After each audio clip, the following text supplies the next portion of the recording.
scary story by my favorite author. One of them, actually. One of them.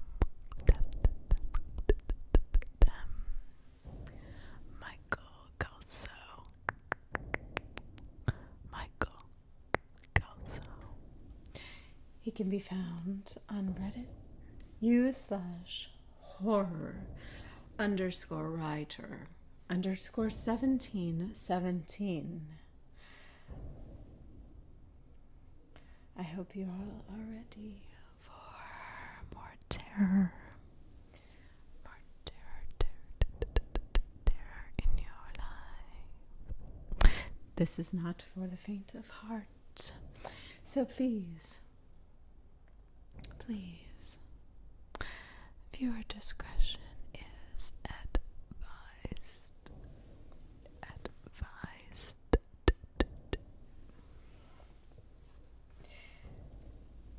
Tonight, we'll be reading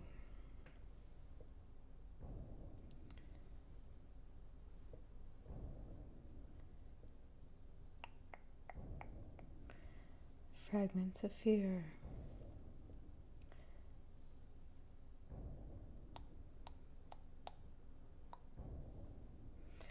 Actually, you know what? I think I'm going to read a little different one from him tonight.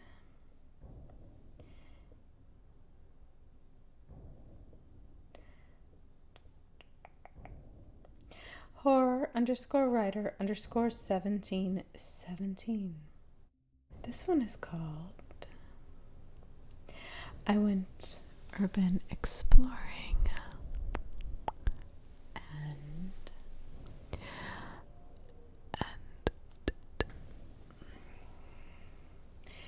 And in an abandoned prison, but something followed me. Something followed me.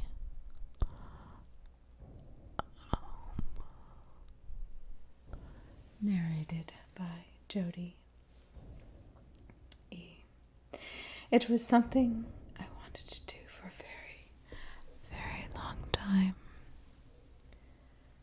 I finally got the opportunity and I jumped on it. If I had only known.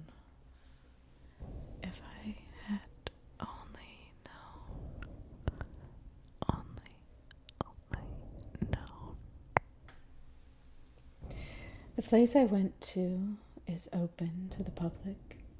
You can pay for a guided or self-guided tour of the entire grounds. And believe me, the place is huge. I made my reservation, packed my supplies, and headed off to the prison. When I got there, I was greeted by a very nice tour guide.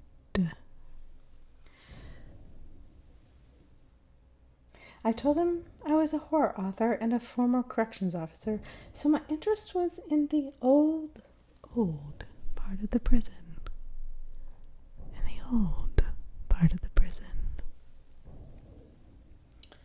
So my interest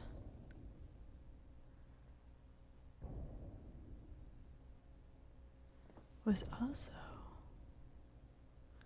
in the new one as well. He was very helpful in pointing out where I would want to go for each of my interests.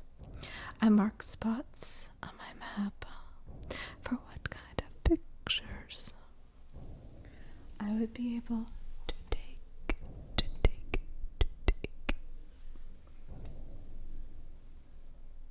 Then planned out my route. Jokingly, I asked, "Did you ever lose anybody?"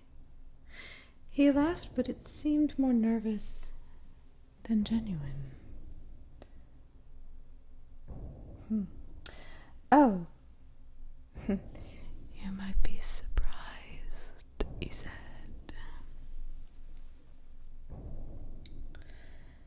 I thanked him and turned to leave, but he gave me one more warning. One more warning. More warning.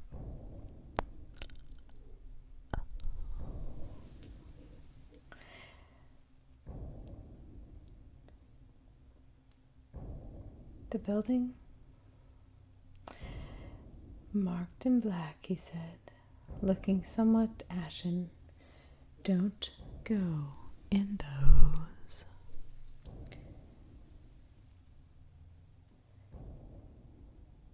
Don't go in those. Don't even go near them, he said. He said. Why? He hesitated. You don't want to know, he said with a hitch. Let's just say it's dangerous. I walked away from that rather cryptic answer and started my tour. The first building was amazing.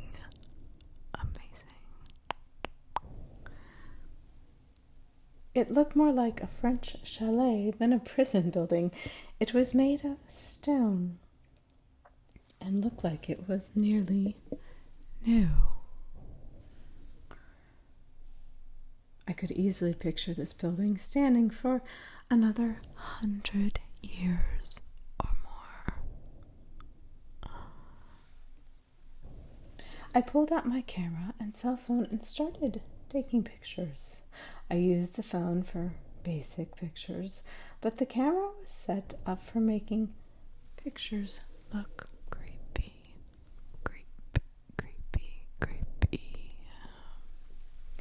Making pictures look creepy.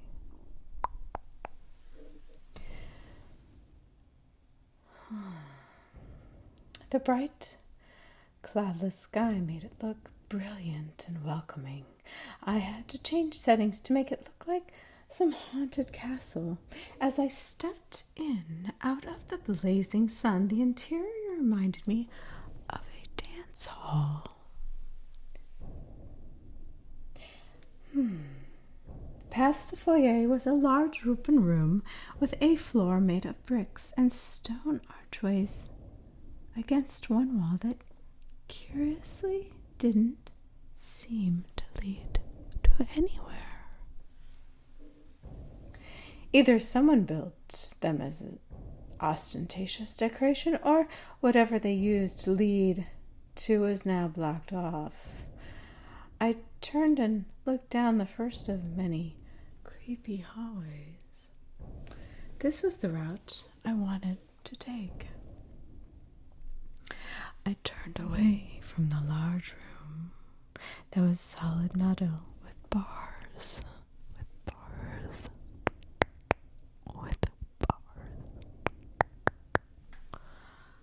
On the door. This was my first indication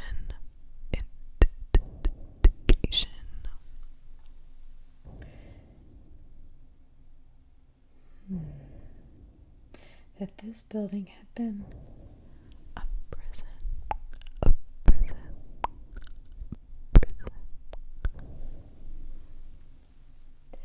Everything else seemed like it had been a hotel, but I knew that wasn't true.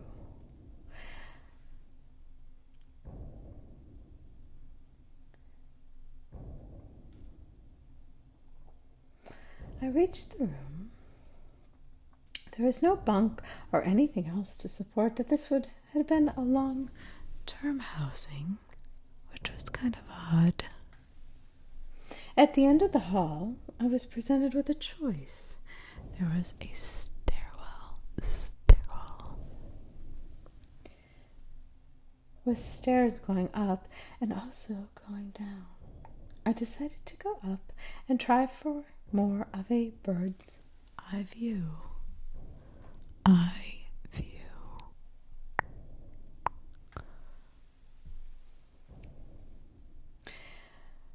I gently grasped the railing, unsure if it would rip out of the wall at the slightest touch.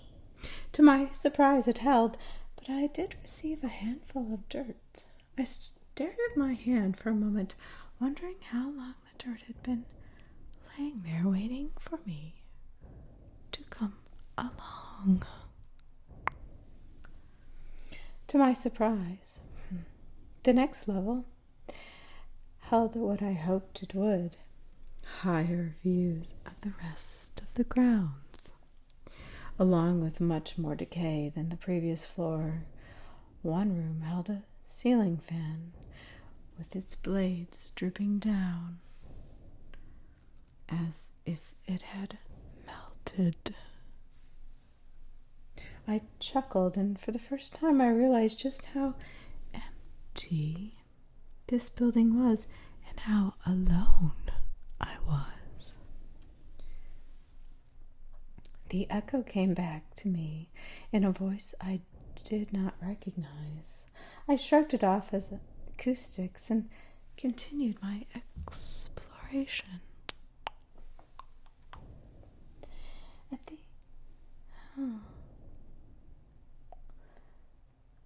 the end of the hallway, down a staircase, this one had a metal grated door on it. One of the rules my host emphasized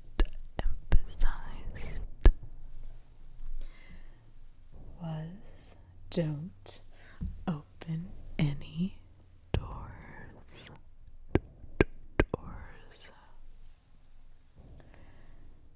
that are closed, and more importantly, don't close any doors that are open.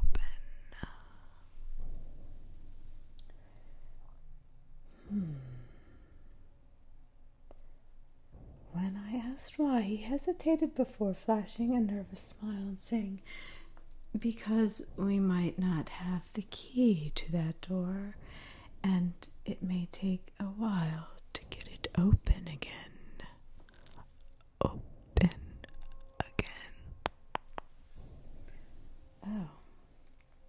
With that in mind, I descended the staircase, passing the floor I had already seen, and headed for the basement. I was assaulted by a musty smell of decay.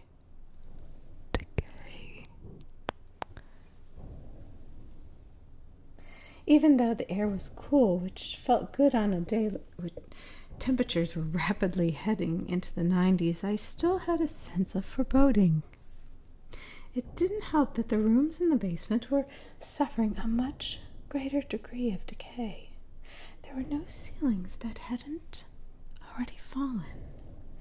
The few patches of paint that desperately clung to the walls were losing the battle with gravity. The light was in short supply due to there being fewer windows, and as I turned a corner, I was plunged into total darkness.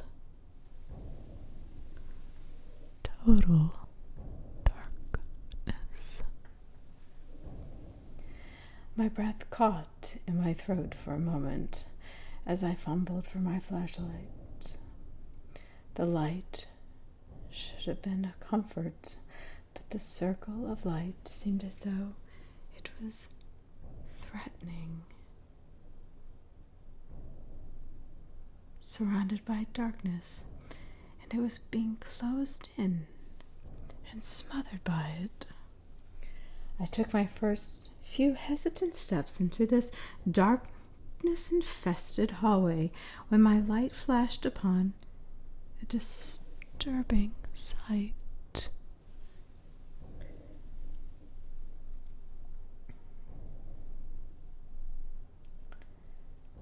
Red letters painted on the wall showed one word message that was chilling.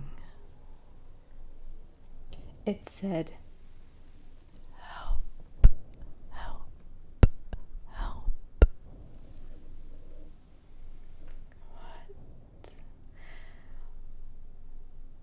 Whether this was here from the original days or left behind of a vandal was unclear. It was also unclear if the person was asking for or offering help. In either case, I left the cryptic message behind and continued my exploration.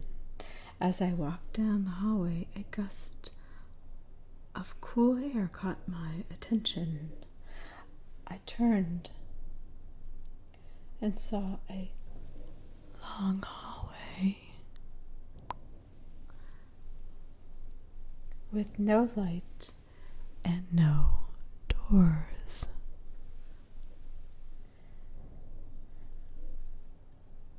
Attached to the wall was a series of pipes.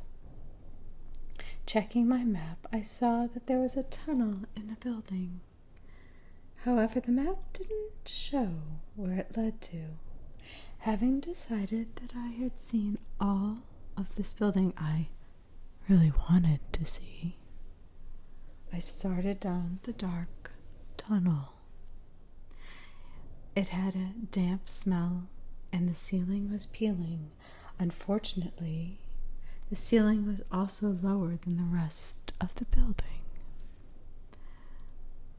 As I went, it seemed like it was getting smaller and smaller and smaller. I had to walk slightly hunched over to avoid rubbing my head against the nasty ceiling. I hoped that it wouldn't shrink into nothingness.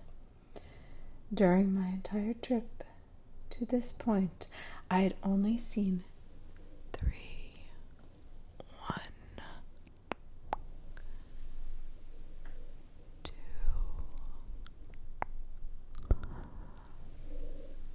3 other people. 2 were on a different trail as I came to this building, and 1 was leaving as I was going in. The silence in the tunnel was oppressive.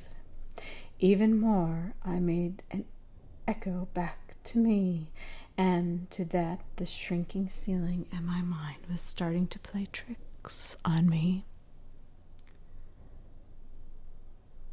The echoes made it sound like footfalls behind me. Several times I would stop and whip around, shining my flashlight where I had come from, but there was never anything there. Despite my hesitation, my curiosity spurred me onward. I'm sure if I had time how long I was in the tunnel, it would have been only 15 minutes of walking, but alone and in the dark, in the dark, in the dark.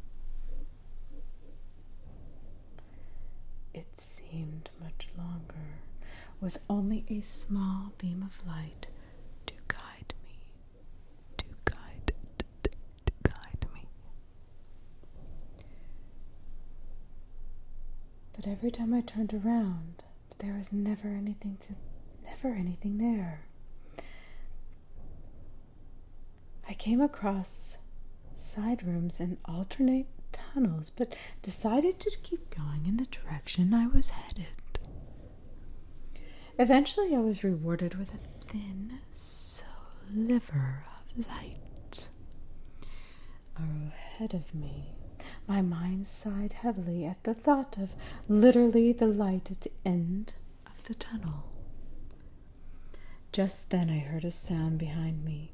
This time it was unmistakable.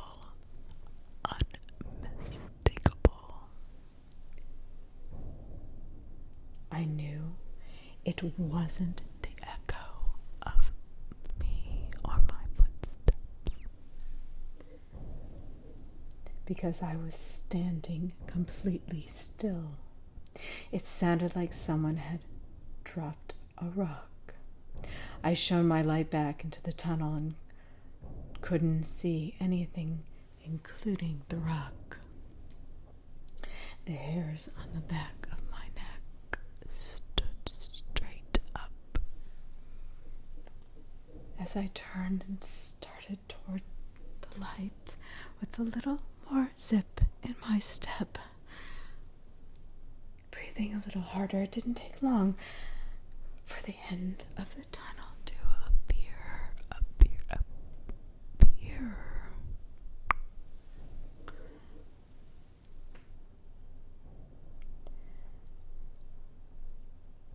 I ended up in a laundry room, of all places. The industrial washers and dryers all had the glass broken out of them. The room was brightly lit. On the far side was an awesome sight outside. I stepped into the hot, bright air and breathed a sigh of relief, which was short-lived as I began to sweat and stopped to take a long drink from one of my water bottles. As I drank, I surveyed the area, and nothing about it seemed familiar. I put my water bottle away and took out the map.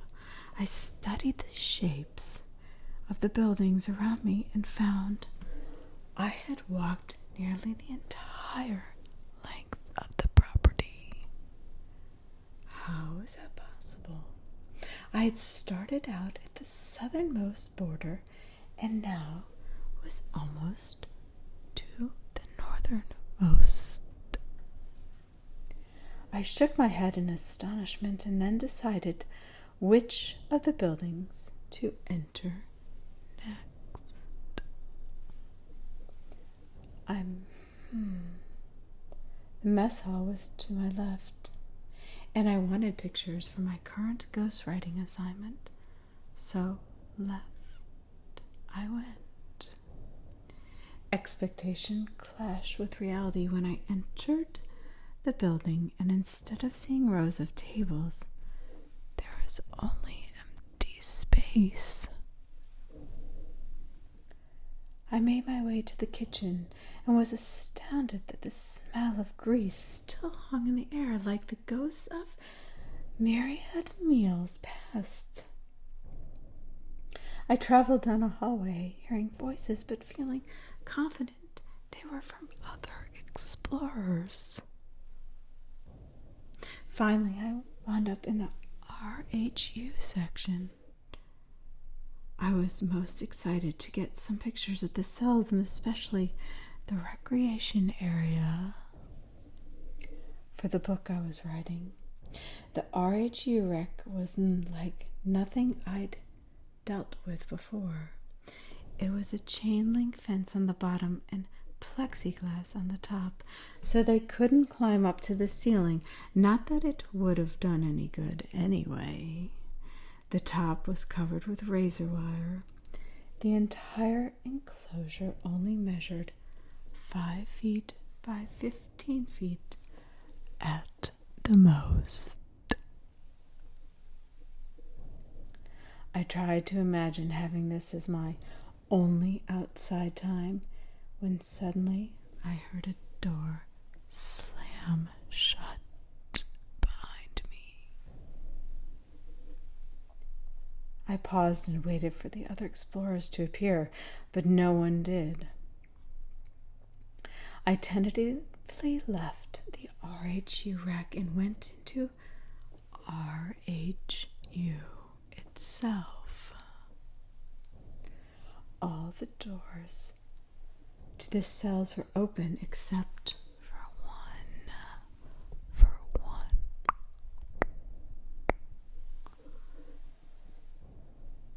What?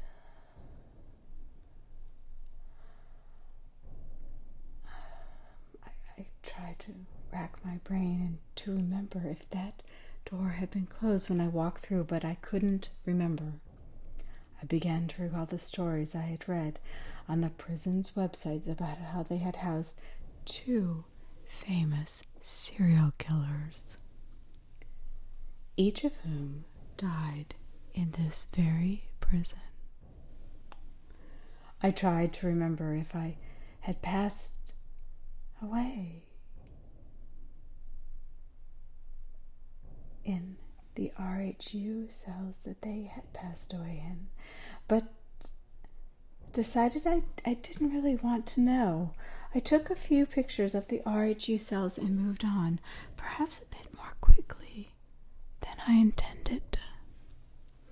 The next building I entered looked like it was just hallways full of rooms for lower security inmates. There were no bars in the doors or windows. As I walked down the hallway, I noticed a gray box with a red light on it sitting in the middle of the floor. I stepped towards it, but as I got close, I saw there was a man and a woman in a room with a lot of equipment.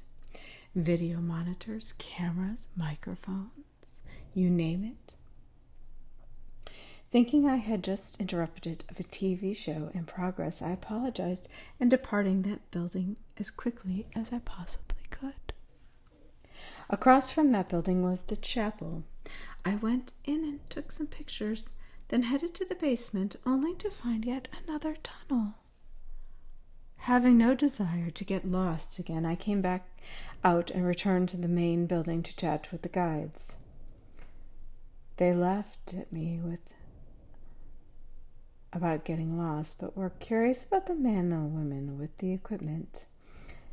They told me there were no camera crews scheduled for that day.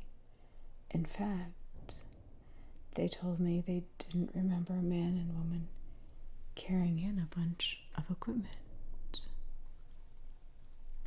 I eyed them dubiously, wondering if this was a joke, a misunderstanding, or something else. They did tell me that the building I had been in, that I had seen them in, was the one that most paranormal researchers gravitated towards. Not wanting to delve any further down that particular rabbit hole, I asked about the remaining buildings I had not been in yet. They pointed out where I would want to go for modern pictures and for the building that I had medical equipment in. They also pointed out the morgue. All of these buildings were on the same path, so I thanked them and started out fresh. The first building I went to was one of the newer cell blocks, Cell Block D. It had been built around 30 years ago and was a prototype for the new prisons being built in the state at the time. When I walked in, I immediately felt more at ease with the newer design. It reminded me of the prison I used to work in, only on a larger scale. The block itself was shaped like a giant triangle, with the day room being in the middle of all the rows of the cells. I took lots of pictures in the general area and even the cells themselves. The tables had been removed from the day areas, and strangely enough, the toilets and sinks were gone from each cell. I found that odd because who takes all the toilets out of an abandoned prison?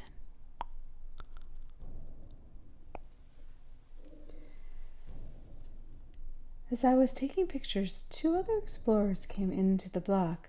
I greeted them and we talked for a while, comparing notes. One of them was still working in state prisons. It was nice to talk shop with someone who knew their stuff. After they left, I went over to the other side of the block. It was a mirror image of the side I'd just been in. Walking into this block felt eerily like traveling into an opposite dimension.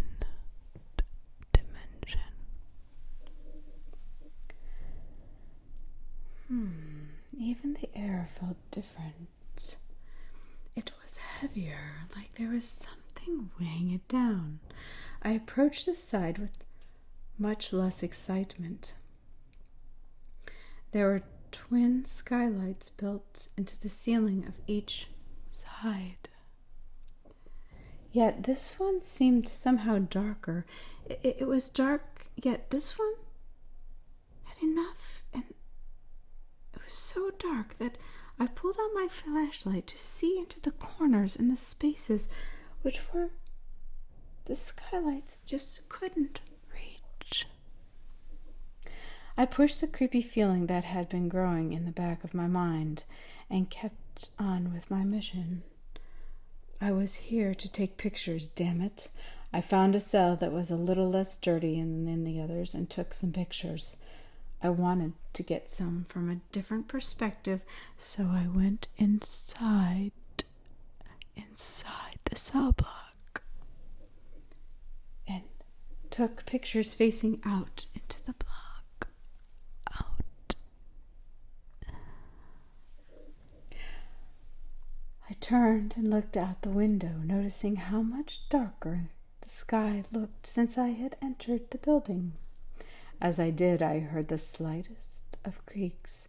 I turned to find something impossible.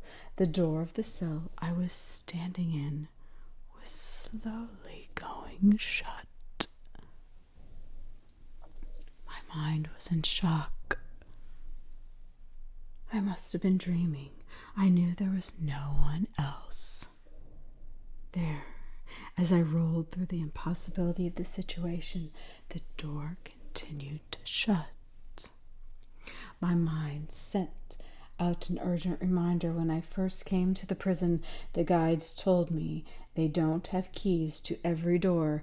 That's why they made the rule of not shutting the doors. The day room was empty.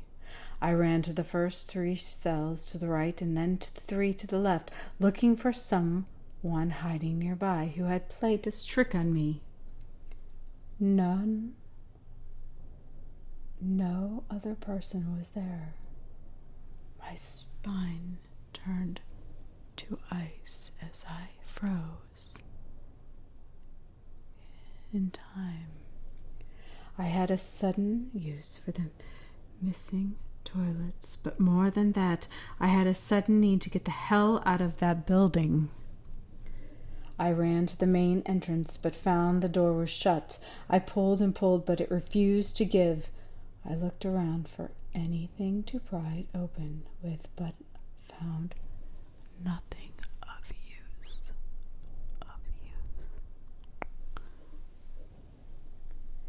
I tried looking over to the other side of the block, but that door was also now shut. Helplessness blanketed me, threatening to suffocate me. The only thought I had left was a memory from earlier in that day. I had seen this building when I came out of the tunnel. Aside from the main door, there was a side door that was open. I ran back into the block, feeling like someone was chasing me. I didn't even stop when I came to the door, even though it was closed. I hit it solid with my shoulder and nearly sang with jubilation as the door gave way and opened. The thing I didn't count on was the steps. There were 5. 1,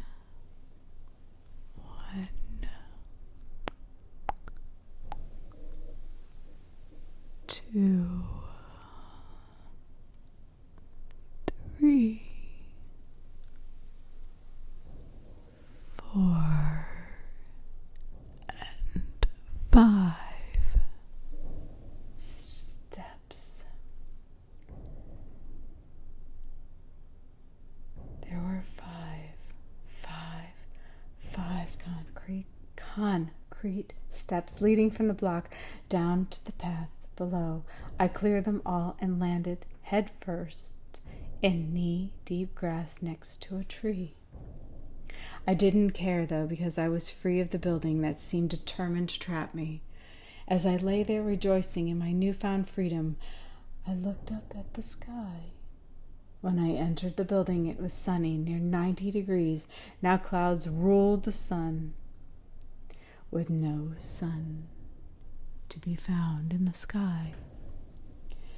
The world seemed to be a premature twilight.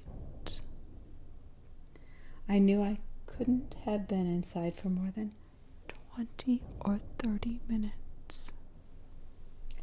I scrolled back to the pictures on my phone and looked at the time stamp.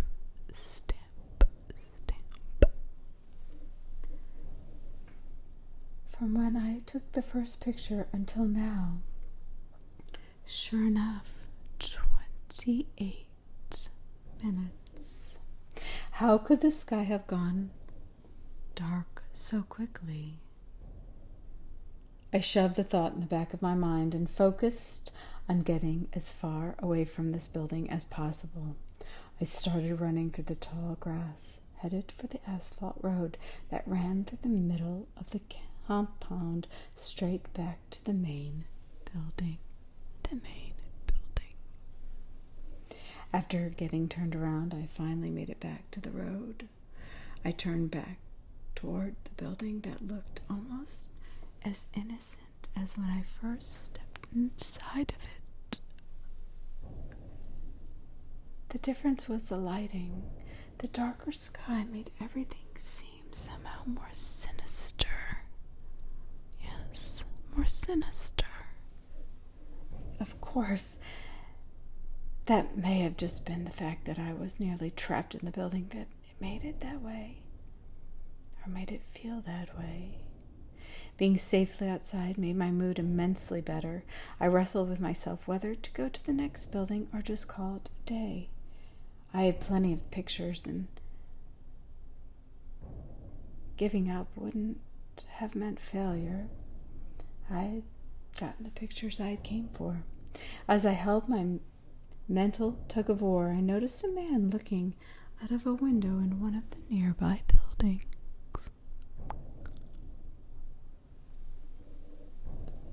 I hadn't seen him before, but as the place was that I didn't surprise me, I smiled and waved.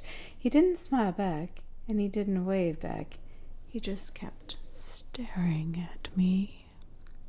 Just staring at me.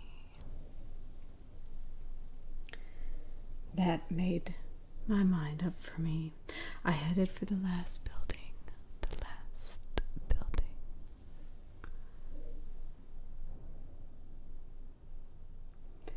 And decided to walk in the opposite direction of my new friend in the window. This last building was the one I was most anticipating. It was the building that held the old morgue. The creepy factor was dialed up to an 11 for this building. I went in and looked around on the first floor. There were several examining rooms, tables, and some patient chairs that looked awesome. Getting pictures of them made me feel like my trip was complete. The bonus was going to be getting shots of the morgue.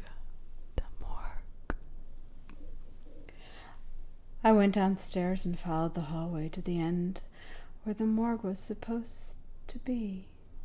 But instead of an empty room, there were lots of people, probably over a dozen, standing around trying to see what was happening. I craned my neck as well. Someone up front was talking. I could hear them, but they were muffled, and I couldn't really make out what they were saying. The curious crowd formed a solid barrier that prevented me from seeing what was happening at the front.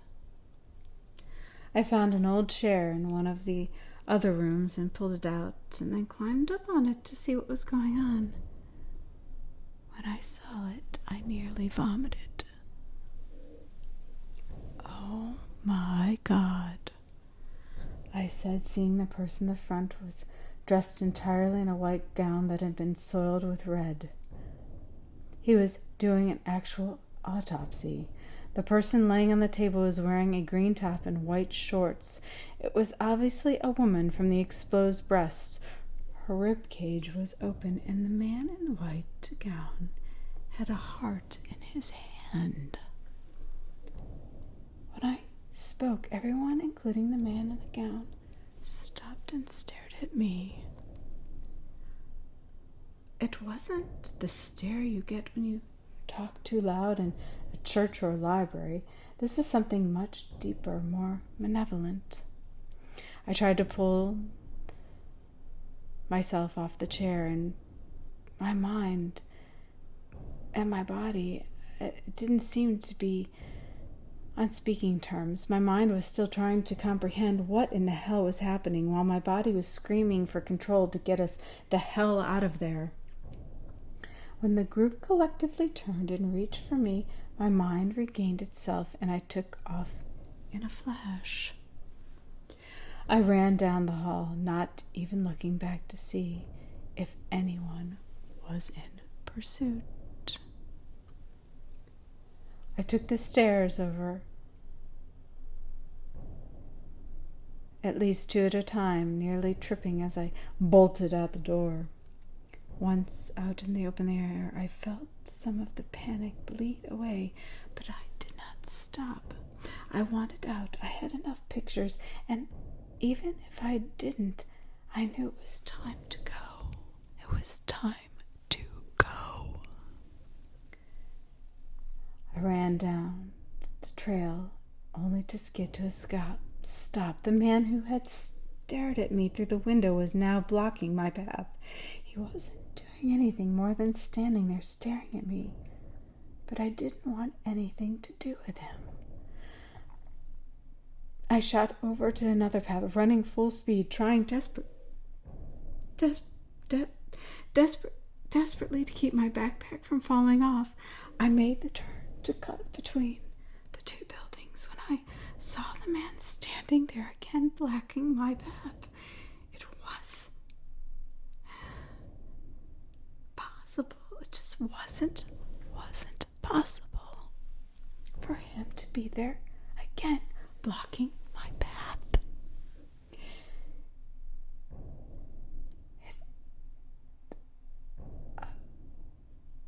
Let alone just standing there as if he was waiting for me, not even breathing hard. Matter of fact, not even breathing at all. Panic filled my steps as I raced towards another path. This was the only other way I knew to reach the main building and escape.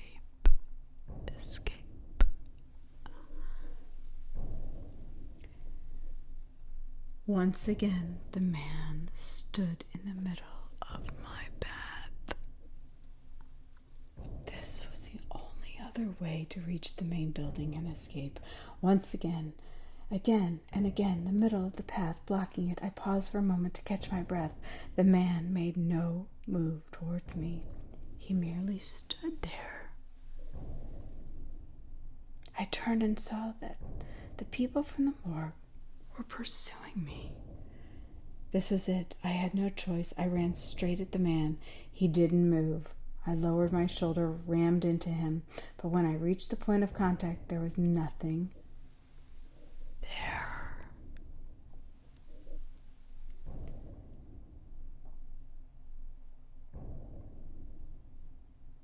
I was speechless. I nearly stumbled, but regained myself and kept running. I could see the main building and nothing else mattered. Out of the corner of my eye, I saw some of the morgue people running down other paths, trying to get ahead of me. I kept running as fast and as self-preservation would carry me. At the end of my life and death race, I burst through the door and ran into the building. I did not know what I was going to say to the guides, if I would chew them out for their deadly game, or if I would tell them to run. In the end, the choice was made for me. The reception room was empty. Not only was it empty, but it was also deserted, just like the rest of the prison. I picked up one of the maps they had given me just this morning and crumbled it in my hand as though it was ancient. I didn't take more than a fleeting moment to ponder this before I headed back to the door. I ran out of the front towards the parking lot. It was empty. Empty. How could this be? This morning, not 5 hours ago, the lot had been full with over a dozen cars. Now not a single one remained. Yet this was yet another question that would wait until later. I jumped in my car and drove out of there at breakneck speed.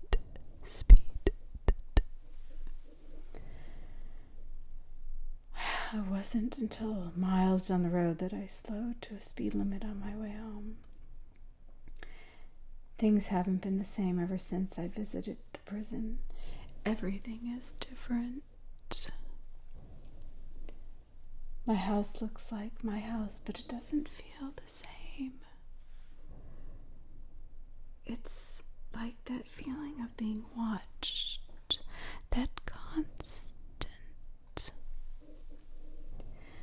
being on edge that I just can't shake. Days later, I'm still trying to figure out what happened.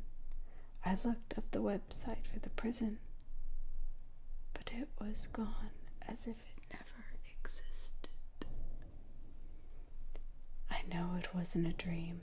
I still have the pictures on my phone. I tried asking people online if they knew anything about this old prison or the phenomenon, but no one answered. I posted some of my pictures on social media, asking if anyone has ever been to this place, but they never got a single view.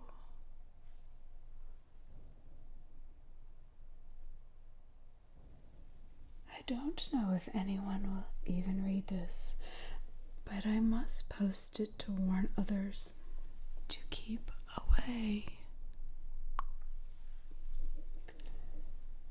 Or at least tell them to be very careful when they go, if that prison even truly still exists. Only this morning did I finally get a response from someone. They refused to identify themselves, but left me a message. I read it. Go back the way you came. It took me a while to comprehend what my mysterious helper was saying. It took me even longer to face my fear and realize the truth. I had no desire to return to the prison, but I knew I didn't belong here. I gathered my supplies and my courage and then headed back to the prison. When I arrived, it was just as empty as when I left. I pulled out my map and mentally marked the best and quickest route to get back to cell block D.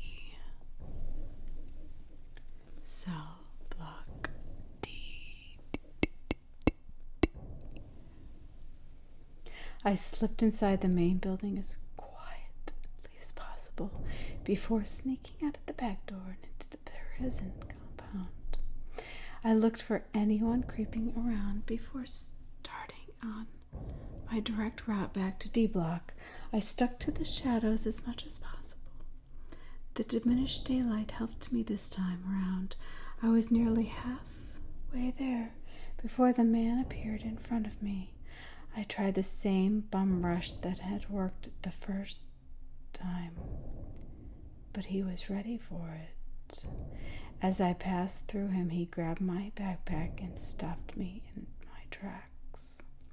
Before Before I knew it, I was being dragged backward, away from D Block.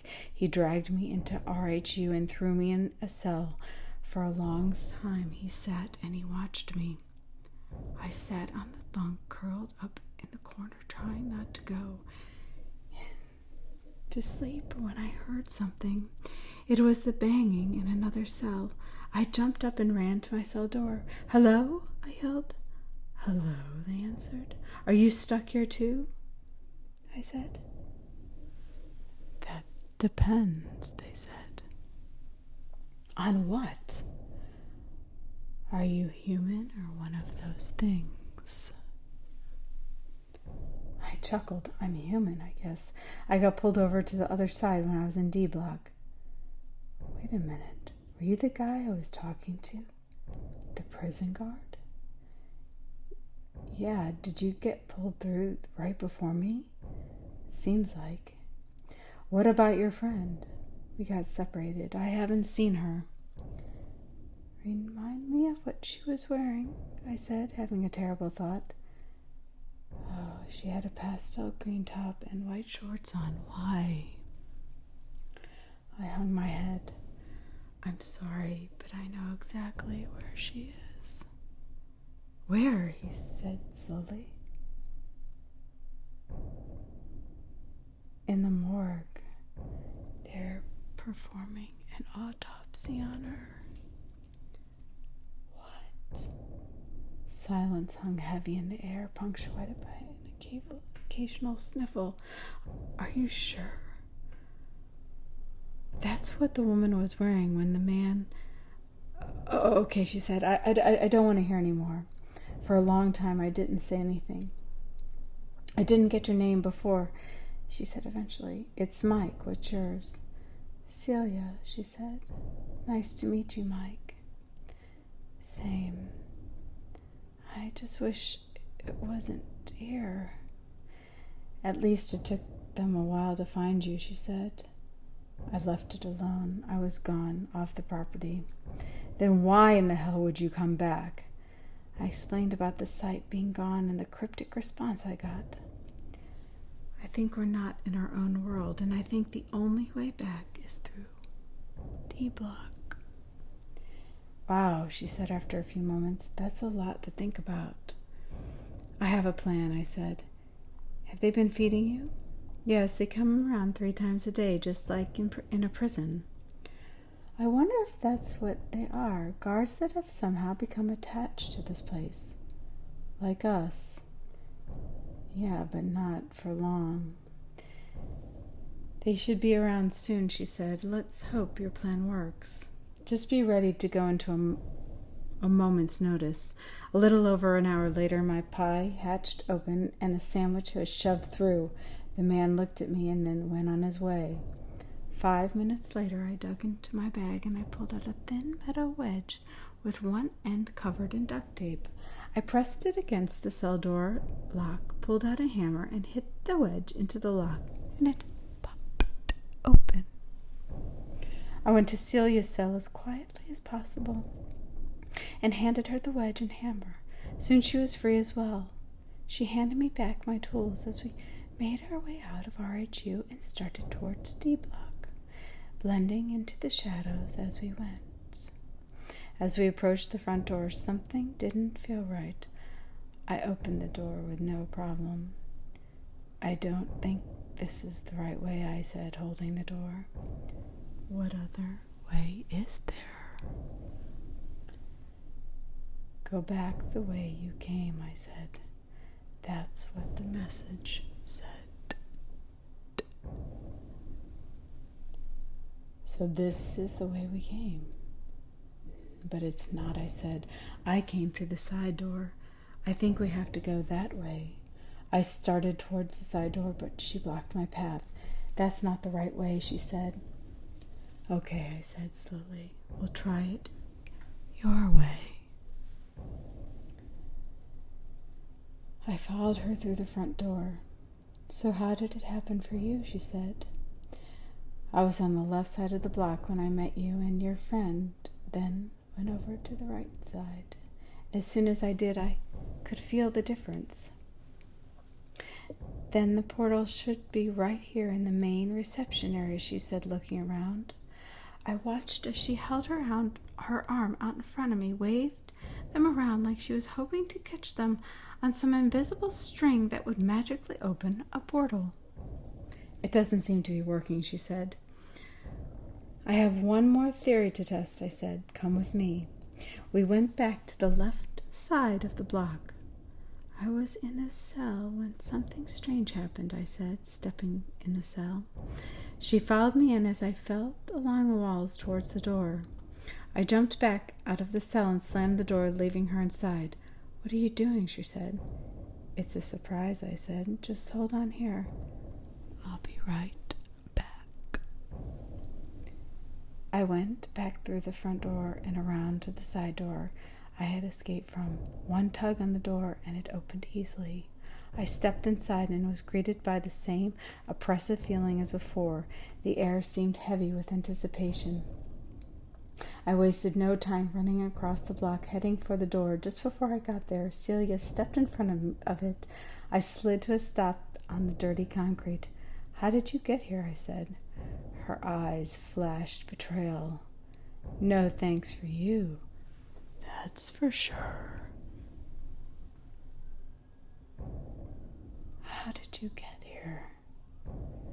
I must have locked after I came through, she said. Help me open it, I said, pulling the door. She came to my side and pulled as well. After a minute, we both stopped breathing hard. Is there another way out? I said. I don't know. What about the side door? What about it? It was open. Go check to see if I locked it after I came through. She ran to the other end of the cell block while I reached into my backpack and pulled out a hammer and metal wedge. I stuck the wedge against the door bolt and hit it with the hammer. The first try didn't work, so I tried again and again, desperation growing within each try. I knew I needed to get through before. What are you doing? Celia said in my ear. I turned slowly to find her right beside me. I was trying the same trick that got us out of RHU. I don't think that'll work this time, she said. Why not? The door is different, she said with the slightest of grins. I know it is, I said, just like I know you're not who you pretend to be. What do you mean? I mean it was you all along, I said. You closed the door after I stepped into the other side of the block. You tried to trap me in the cell. You already had a victim lined up in that poor woman you dragged to the morgue. I was a bonus who stumbled into your web. I was supposed to panic and waste time trying to open the door until you came along and came back and got me. But you didn't count on me escaping. The grin on her face stretched impossibly wide. It went literally from ear to ear.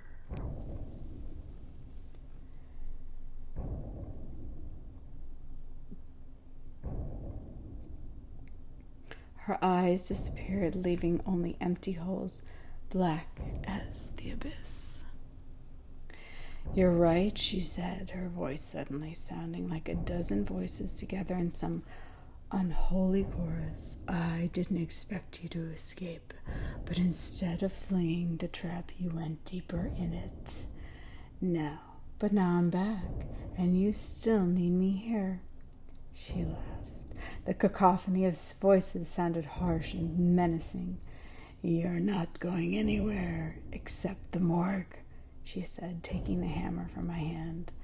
But there's one thing you didn't count on. What's that? I have already opened the door. I pulled the door open, and out came a rush of wind. She swung the hammer at my head, and I ducked as I drove through the door and pulled it closed. She slammed against the door, screaming so loud I had to hold my ears. Even so, the screams sounded muffled, as if they were far away. I stood on the other side, watching the impotent rage flood her eyes.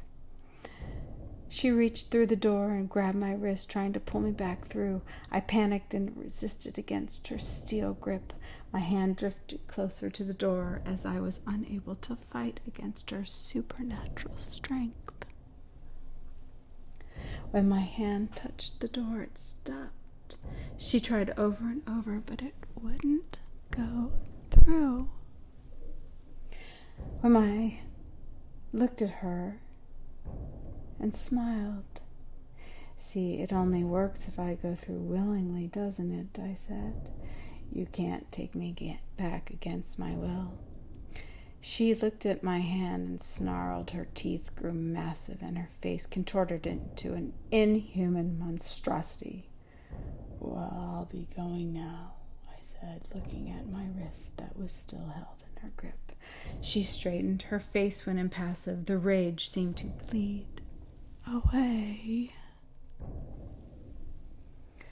"I can't force you to come back," she said calmly, "so instead I'll give you a little parting gift." She squeezed my wrist impossibly hard. I felt bones giving at the same time. I heard them crack. I screamed in agony, and then suddenly I was free. Looking down at my limp hand with fingers marks across my crushed wrists, I looked back at the door, and she was glaring at me with a triumphant smile. I backed up out of reach, then took my good hand and raised my middle finger on the useless one. She chuckled and backed away from the door. I stepped out into the bright sunlight and walked as far away from the building as I could before collapsing in pain. I pulled the first aid kit out of my backpack and wrapped my wrist in a makeshift splint. I walked to the main building, jumped in at every shadow, and my head darting around like it was on a swivel. When I stepped inside and met the guide from the previous week, his eyes grew wide. I collapsed on the bench, trying to favor my injured wrist. You're back," the guide said. "Yeah, I took a little detour." Unlike the day I first started exploring, there were no other people around. "What happened to all your customers?" I said, taking a long drink from my water bottle. "We only do tours on the weekends." "Well, what day is it?" "Wednesday." "Wednesday," I repeated, trying to grasp the reality of being somewhere else for 5 days. "What happened?" the guide said. I chuckled. "That's a very long conversation." "No, I meant, what happened?" he said, pointing to my wrist. I raised it gently, looking at it, and said, "It's a souvenir." "I'd like to go home now," as I finished my water and gathered the strength to stand. "Of course," he said, "just please sign out." He pulled out a clipboard full of papers with names and signatures. That he went back through the pages, I noticed there were only blank spots on the other side of the sheets. "How many have you lost?" I said, causing him to pause. I'm not at liberty to say." He found my sheet, and I signed out in the space provided. On the page, several names. Above mine was a woman's name with a blank space beside her signature. I could only assume it was the woman Celia had taken. I turned and started for the door.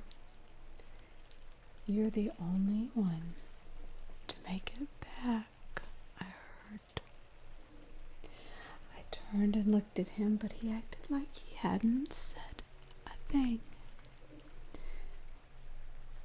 I stepped out into the bright sunshine and shielded my eyes as I looked for my car. It was right where I left it. 5 other cars sat in the parking lot. I wondered which one belonged to the woman who wouldn't never be coming back. I'm posting this story as a warning. Sometimes places are abandoned for a good reason. Stay away.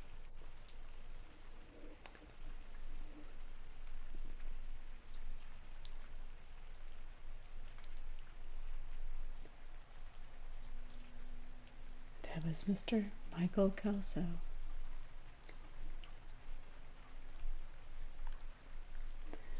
You can find him on Reddit and this story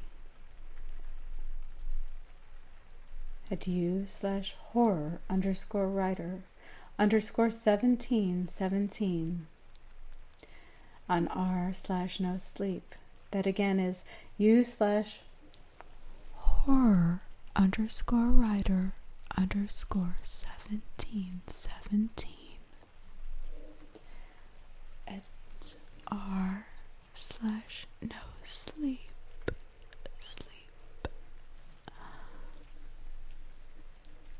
And the name of it, I went exploring in an abandoned prison,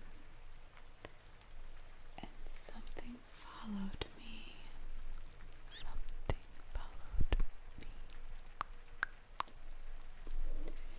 Thank you for listening.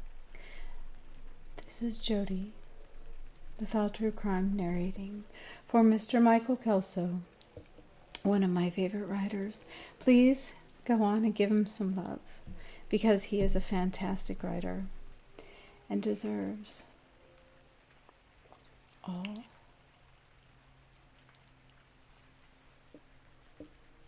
of the kudos in the world, as he has journeyed to this prison.